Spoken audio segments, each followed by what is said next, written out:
My name's Tony McCann. I feel like putting my fishing rod in here like a little gnome now. This is our main pond. Has been for about 17 years. 3 ponds. This one in the conservatory, one in the basement, and one in a purpose-built koi house just down the garden. The memory's not that good. It was in strictly 1982 when we bought a 100-gallon pre-formed fiberglass pond, which we thought was the bee's knees.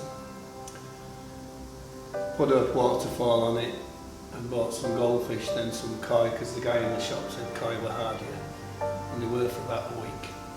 Then after that, we decided, after joining the BKKS, listening to people's experiences, that the old adage, do it once, do it right. So we plumped for a rectangular pond, 15 by 8, 5 foot deep, approximately 4,000 gallons with filtration. And it served us well for best part of 20 years. During the intervening period, we covered it with a conservatory, which was a choice of either putting a boiler on it for the winter or covering it, and we chose to cover it. That was rebuilt at the millennium, so overall it took the best part of a year because we were doing other jobs to build. A good friend of ours, Derek York, came up with this harebrained idea of suspending a walkway over it, which worked very well. So it enables the pond to look reasonable size in the conservatory while giving us a lot more gallons. Easy to net fish as well? No, as we both know, because the fish immediately see the net, do go under that area or at the end. That's, you can see the pond goes right to the edge, so you've approximately 3 feet, 90 centimetres where they can hide, and they do. Well, personally, yeah, we had a few good results in the days of the, what would it be, the 80s and 90s, when the northern section became the Northern Koi Club, had a superb show at Tatton Park. And we later transferred that to a winter show, which I believe is better for the fish. So we had 1 or 2 personal prizes.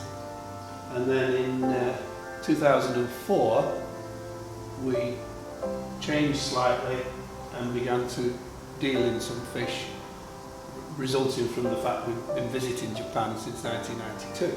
So that meant the end of our personal showing and the beginning of trying to procure fish for people who are interested in showing, principally in Japan. And yeah, over the last will be 5 or 6 years, probably 6, we've had some good results. We have high hopes of a number of customers' fish that are still in Japan. The Robert's Kikasu is definitely the highest prize level we've had, because I got to get on the stage. Well, excellent. We're pleased. He's very pleased. Then he followed it up with something a little bit bigger for the junior koi show, and again won a good prize.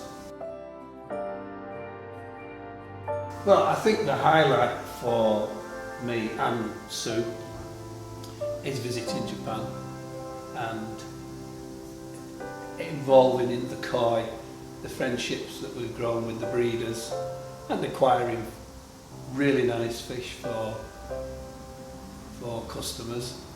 But yeah, we are Japan, the whole thing, the food, the people, the culture, we love it, and that's come directly from koi. No, there have been moments, you know, those people who say they haven't had any problems, well, it's a miracle or they're fibbing. You know, this hobby's not easy. Water quality, maintenance, not easy.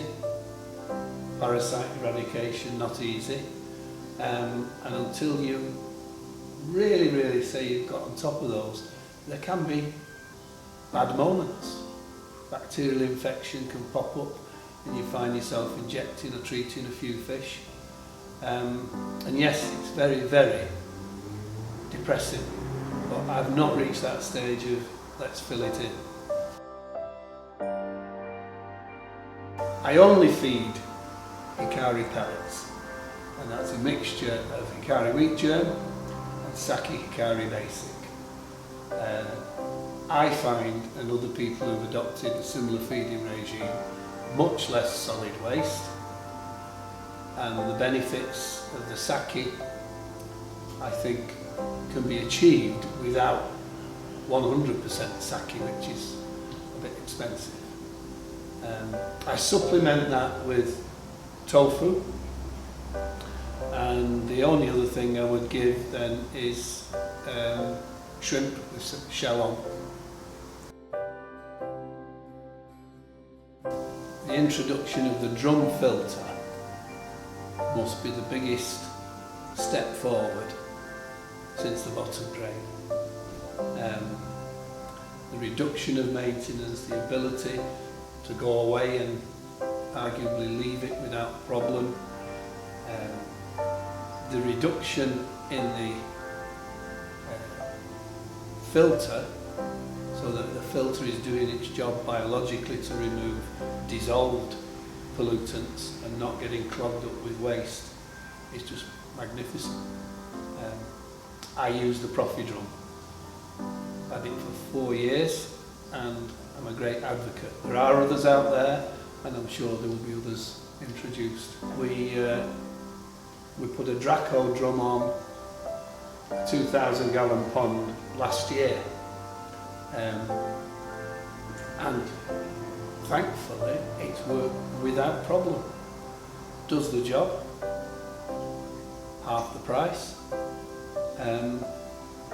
good service from the company, and it's British made. So yeah, I would very much recommend a Draco, and particularly, I don't, but if you're using a Nexus, they fit together like hand and glove.